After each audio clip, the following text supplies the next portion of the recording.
Hey, everybody. Welcome back to the Love Alive podcast. I'm Ty, And I'm Kate. and we are excited to be here today. Summer is underway, and we're hoping you guys are having a great summer. We have been super busy with our deeply intimate project, and we are really excited actually to launch that later today on social media. So if you're following this, check out our social media, Deeply Intimate, as well as the Love Alive podcast social media. We might announce it there as well. And check it out. We have already started our social media, but what we are launching today is our one-on-one coaching. So we will have applications open later today to work with couples. And if you are interested in working with us, getting coaching to help make your marriage better, our applications will be open today on deeplyintimate.com. We're really excited. So check it out, reach out, and we'd be happy to work with you. All right, today we're going to talk about an uncomfortable truth, which is it's not your spouse's job to make you happy or fulfilled. This is one of those things that is this romantic idea that comes from the movies. You know, Jerry Maguire, that movie, there's the famous quote, "You complete me," right? Well, that sounds great, but realistically, if that's the actual truth, it's not really a healthy thing in a marriage dynamic. Well, any relationship, really, not just marriage, but True.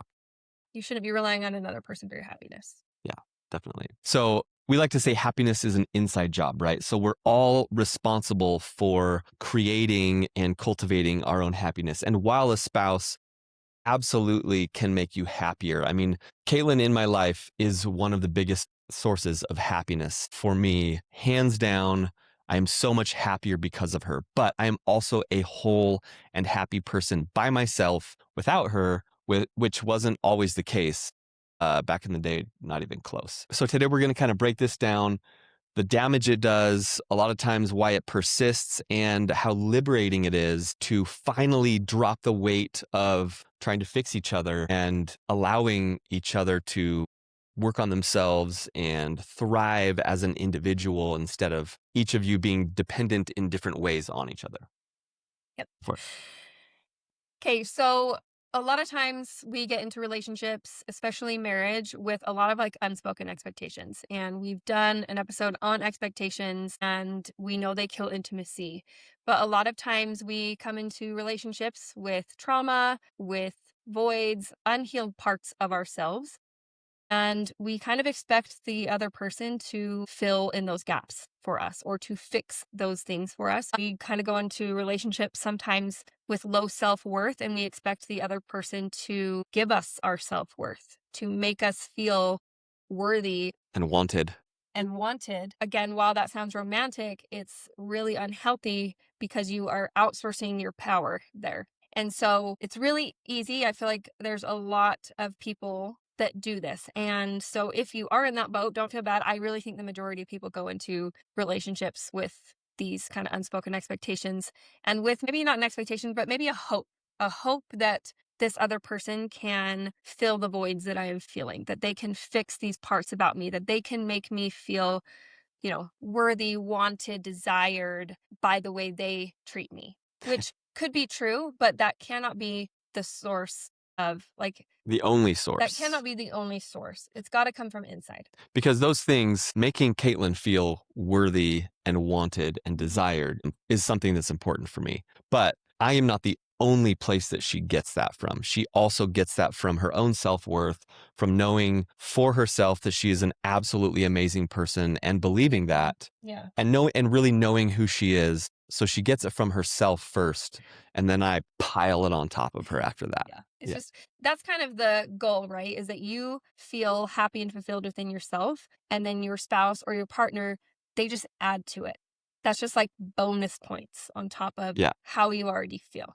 That's kind of how it should be. You're not two half people coming together to make a whole. You're two whole people that decide to share a life together, and that just adds to the happiness that you already feel within yourself. So typically when you fall into emotional codependency, which is what we're really talking about here, you kind of fall into one of two categories.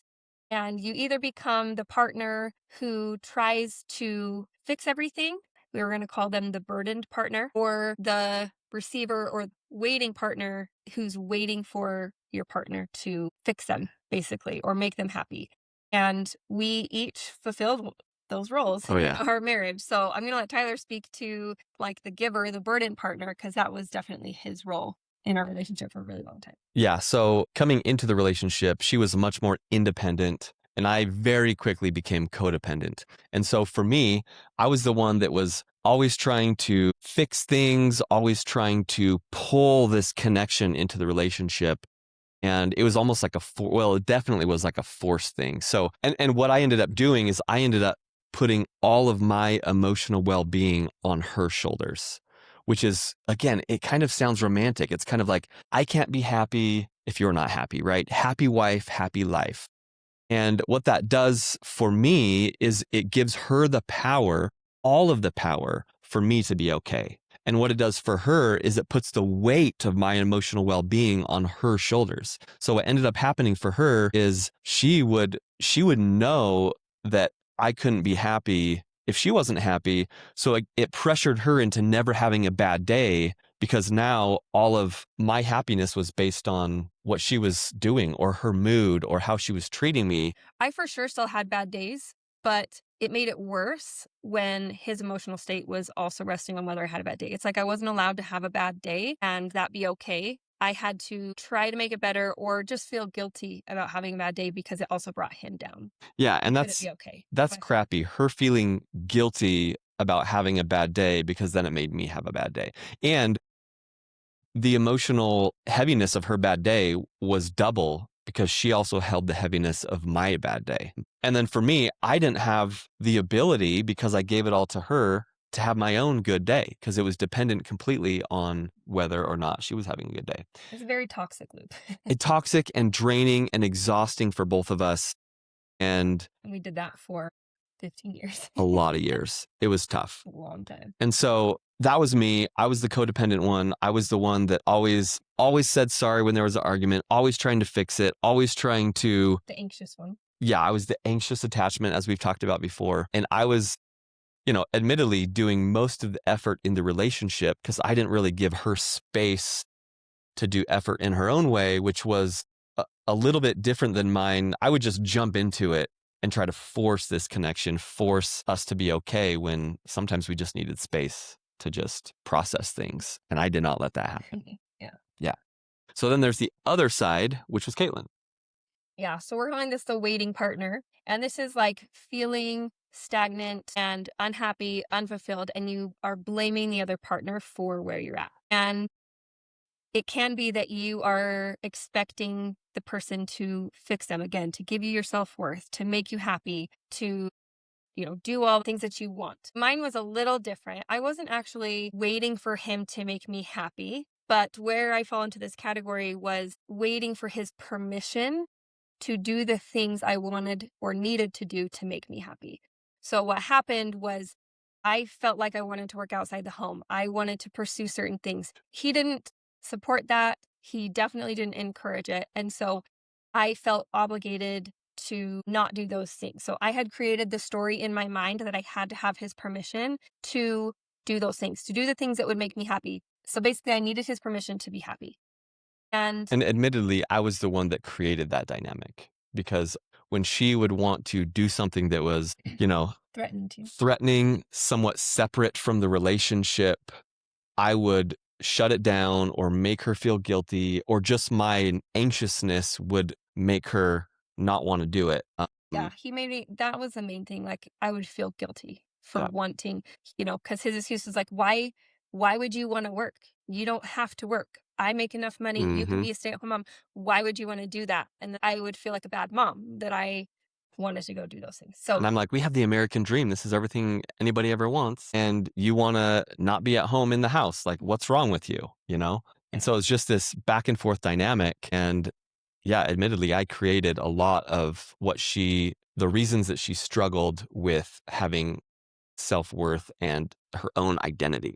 yeah. And so where I was the waiting partners, I was waiting for his permission to be happy, Mhm. to do the things that would make me happy or fulfilled. So, but we just want to emphasize that, passing the control of your emotional state, your happiness, your fulfillment to someone else, like Tyler was saying, it gives away your power. Like the story I had created in my head that I was stuck and that I couldn't change it and I couldn't get out of this and I had to have his permission before I could do anything about it, that gave him the power for me to be happy or not, rather than me taking that upon myself. And, vice versa, when he put his emotional state on my emotional state, I had the power to control his emotional state. So, And men, if you want to develop masculinity, you cannot be a masculine man when you've given all of your power to your wife. 100%.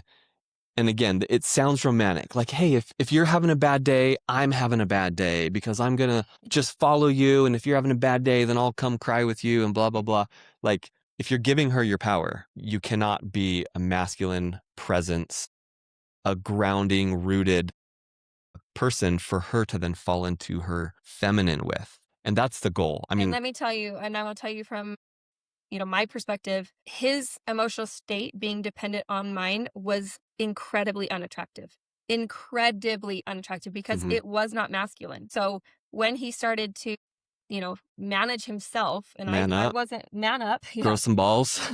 When I wasn't in charge of managing his emotions, when he took accountability and responsibility for how he was feeling and his emotional state, and it wasn't a burden on me, the attraction started going way up when that started changing.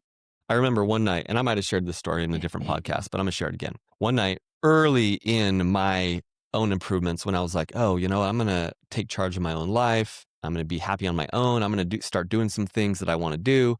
To go back, I certainly was the cause of her feeling guilty for doing the things that she wanted to do. On the flip side, I didn't allow myself to do things that I wanted to do just in case she wouldn't love it if I was gone and she was taking care of the kids or whatever. It wasn't just if you're having a bad day, I'm having a bad day. It's like we have to be enmeshed. Yeah. And I only want to do something if it's with you. So, Well, and also, not only that, but if I leave to go do something I want to do, maybe she'll be uncomfortable at home with the kids. So I'm just not going to do that, or she'll get upset, which she would as well sometimes. And so it was toxic all the way around. But the story I was going to tell, when I was early on, I was starting to go to the gym, and I remember one night I was like, I'm going to go to the gym and then I'm going to go on a drive. And I have a fun car that's fun to drive. And so I did this, and I'm like, I'm going to go on a drive after. And I waited for a reaction, and she was just kind of like, whatever. And I was like, oh, okay. And went to the gym. I went on like a 2-hour drive. Didn't call, didn't text. And I remember towards the end, I was getting nervous. Like I was feeling tension in my body because I'm like, she is going to be pissed that I've literally been gone for 3 hours. And granted, I left at like 8:30, got back at 11:30. So like pretty late, but not like crazy late into the early morning hours. But still, like I never did things like that. So I left for 3 hours, got home, expected her to be either asleep or just pissed at me for being gone for so long. I got home and she was not pissed. She was not asleep. I got in bed to go to bed, turned off the lights, and she turned over on top of me. And it was a fantastic night. And I remember thinking like, what is going on right now? Why did that lead to this? I was blown away. But what it was is that I was doing something for myself. And not only something, but I was going to the gym and then going on a drive in my fast car, like manly things. And I don't think you even realized what it did for you, but it did I it for remember you. that night. So I remember I mean, I believe vividly. it definitely happened, but that was definitely like Yeah. a core I remember thinking like, a I'm core going to go to the change. gym and go on a drive every night. But yeah, But that leads us perfectly into the next, part of this episode, which is differentiation versus fusion. Like when you're fused together, that's what he wanted to be. I want to make sure that we're all on the same page and we're doing the same things and everything's done together and it's all cohesive.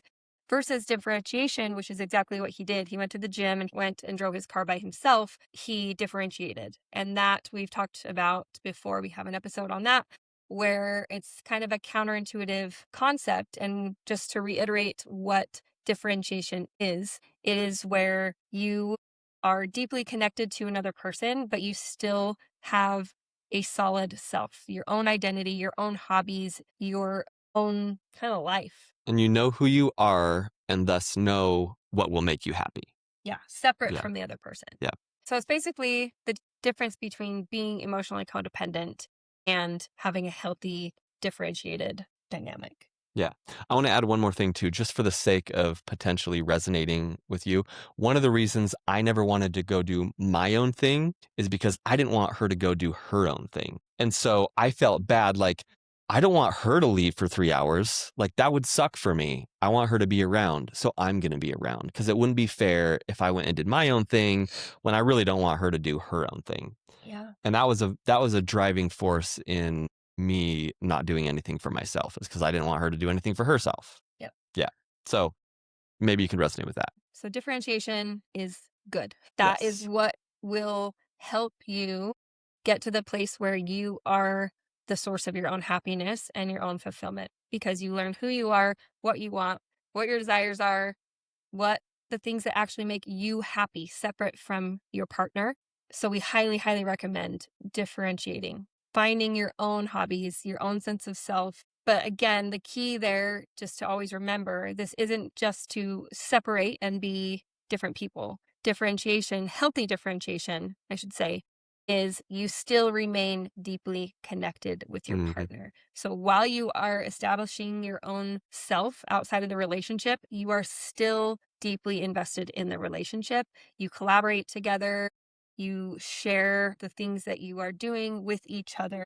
There's unhealthy differentiation and there's healthy differentiation. So just make sure you're not going too far, separating yourself too much, and bleeding into the unhealthy side of differentiation. That's actually, I would say, where we were when we almost got divorced. And the problem was We learned the concept and I took it and ran. yeah, well, we, not only that, but I think really before we really embodied the concept, we had done a lot of growth on our own with each other, or sorry, with ourselves. And so we were growing and thriving as individuals separately, but we didn't really know how to now take these new versions of ourselves and have a good relationship. Because I only knew how to treat the old Caitlin, or at least that was my habits. I hadn't created new patterns on how to treat her. She hadn't created new patterns on how to treat me. We only had now new patterns on how to think and treat ourselves, and it wasn't computing into a good marriage. We were thriving individually, at least a little bit more, but it wasn't automatically bringing our marriage together. So that's something actually to take into consideration as well, is when you do the work on yourself, make sure to invest time into the parts of the relationship that need time and effort and attention, so that you don't by default move away from each other as you're improving yourself. And it led to us almost getting divorced because we were like, hey, we're better people. We can't figure out how to make these better versions of ourselves work together in a marriage. So maybe we just go find different people. Thank goodness we did not do that, because now that we've learned how to take these better versions and, and realistically, it's not just treat Caitlin as the better version. It's like the goal is to learn how to continually appreciate a new version of your spouse every month, maybe every week even, and now learn as you both go how to best support and love and encourage constant new versions of each other as you're always growing, because that's the goal, is to keep growing. Yeah. So again, collaborate, communicate. I think that was a huge thing Definitely. in that, is that we didn't communicate very well because of our history. I'll say the reason why I took the differentiation idea and ran with it was because that's what my desire was for, 13 years. I wanted my independence. I wanted my own self. Again, I have talked about this before. I lost myself in him and in my kids and in all the roles I was supposed to be playing as a stay-at-home mom and a member of our church and all the things. My soul wanted my own, I was craving my own happiness, my own fulfillment, but I felt, again, the story I'd created in my mind is I wasn't allowed to do that. And so I stayed in this really like bad place and there's a lot of depression. And so when I heard about differentiation and I presented that idea to him and he was like, "Oh, I get it now." And that was a permission slip. I Yeah, was I like, was like, oh, "Oh." that kind of makes sense. She's like, yes. I'm like, Okay. "Sweet." So that was my excuse to differentiate, to be separate. But again, I fell into, for a while, the unhealthy range, and I didn't communicate and I didn't collaborate. I kept everything to myself. So for me, that was kind of a protection mechanism because with our history, everything that I had wanted to do in the past, he wanted to be a part of it, like involved in it. He wanted to do everything together. I was craving so badly my own identity, my own hobbies, my own interests, my own things. So in the beginning, I held it from him. I was protecting it from him. And it took me a while before I let him in to that. And when I did let him in, that didn't mean that he came in and he was involved, but I just let him in on what I was doing so that he could know and he could learn about it, which means he could learn about me. So that's just what I want to make sure that you don't fall into the same trap that I did. That is what did lead us to the conversation of divorce, is where I took that differentiation, where I took the idea of differentiation as a permission slip to completely separate myself from the relationship.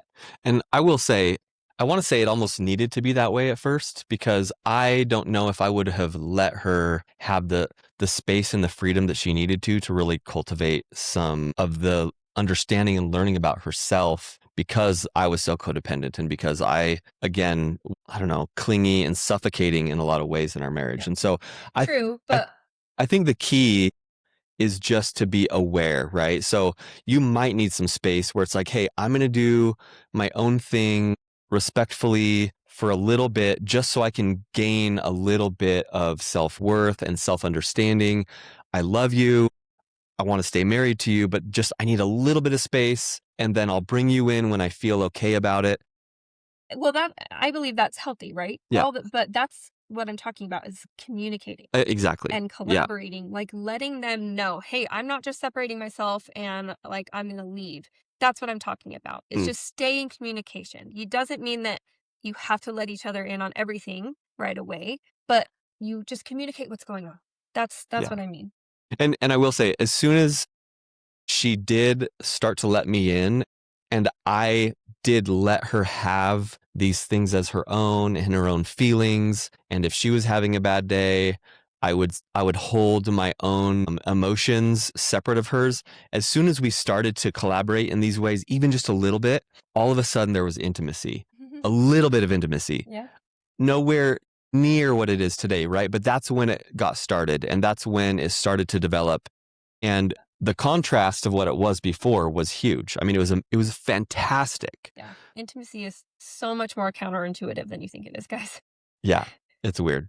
And nowadays we're all over each other and we do all the things that, are in the movies, right? But it comes from a healthy place where we're thriving as individuals first. Yeah. Again, we're not relying on each other for our happiness and fulfillment. That just gets to be an added bonus on top of how we're already feeling about ourselves and our life. Yeah. Yeah. So, we want to give you guys some actionable steps, ways you can start moving towards like creating your own happiness, finding fulfillment within yourself. Number one, audit your expectations. Like, are you expecting your spouse to make you happy, to be the source of your happiness? Are you expecting them to make you feel better when you're in a bad mood? Um, Fill a particular void, or do you have a trauma that you're hoping that they fix? Like, get self-aware and start thinking about these expectations that you might have, and maybe you didn't even realize you had them, but that's what we're saying. Get in there, think about it, and try to identify, are there areas in your life where you're expecting your spouse to do the work that should be your own? Definitely. One way to look at that also, at least a part of it, based on your spouse's mood, do you ever get like anxious and tense and want to Cling. over cling or fix them, right? Because that's one of the things that we haven't really talked about, is if you're somebody who at the drop of any negative emotion from your spouse, if you go and try to fix them, try to make it right, try to do the dishes so that they're feeling okay, that is an indicator that you are Emotionally codependent.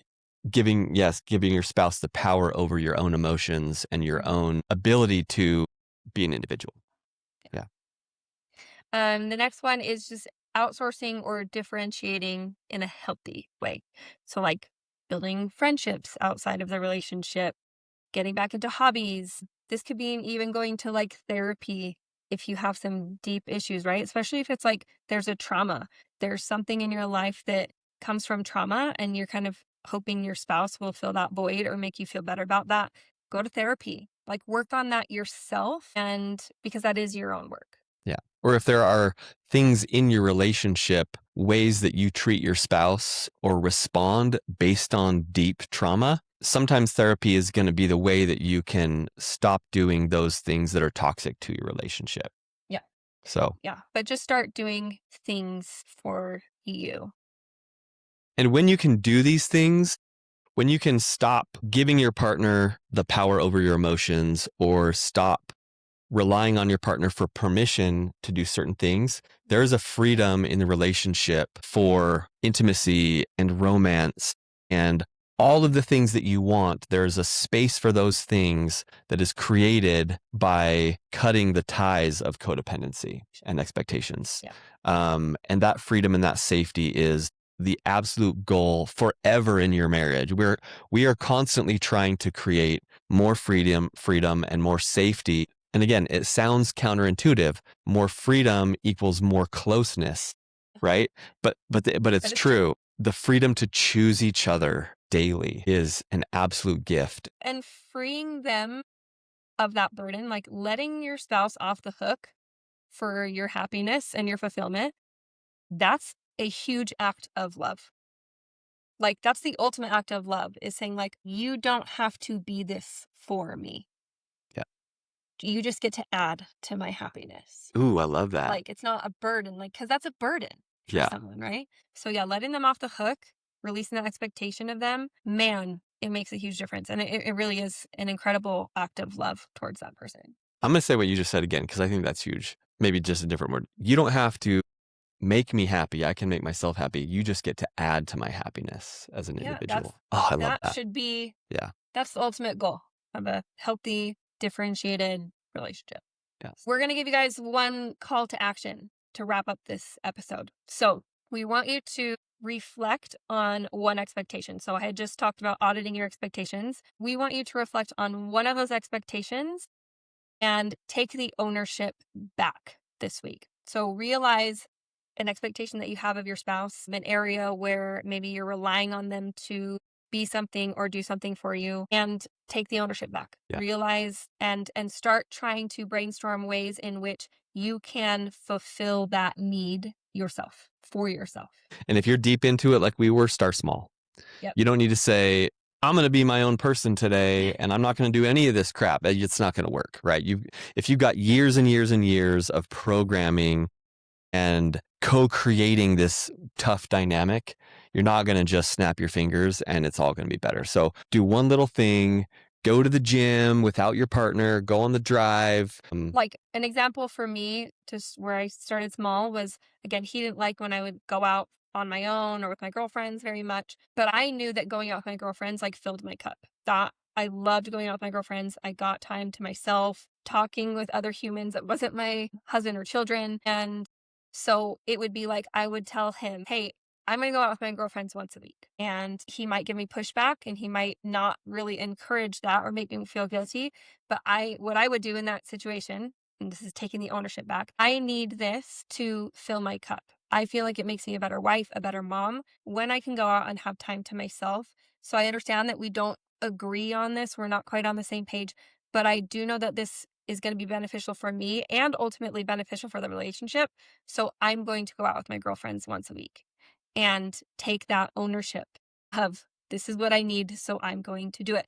But also in collaboration with him, so then I could follow up and say, is there a night that you would prefer that I would go out? So that would be where you communicate and collaborate with the spouse. And, is there a day that works better for you? Make sure there's not conflict on the schedule, things like that. Yeah. So. And on the other end, if you're the wife wanting to go out with girlfriends, speaking to the husbands now, encourage it. It might not be easy. For me, it wasn't easy because it was like, oh, I want you at home. Like, I want you with me. And so I don't want you to go out. It wasn't like this, like, you must not leave the house. It was like, oh, well, I want you here. It was always a guilt trip kind of a thing. Yeah. So encourage those things.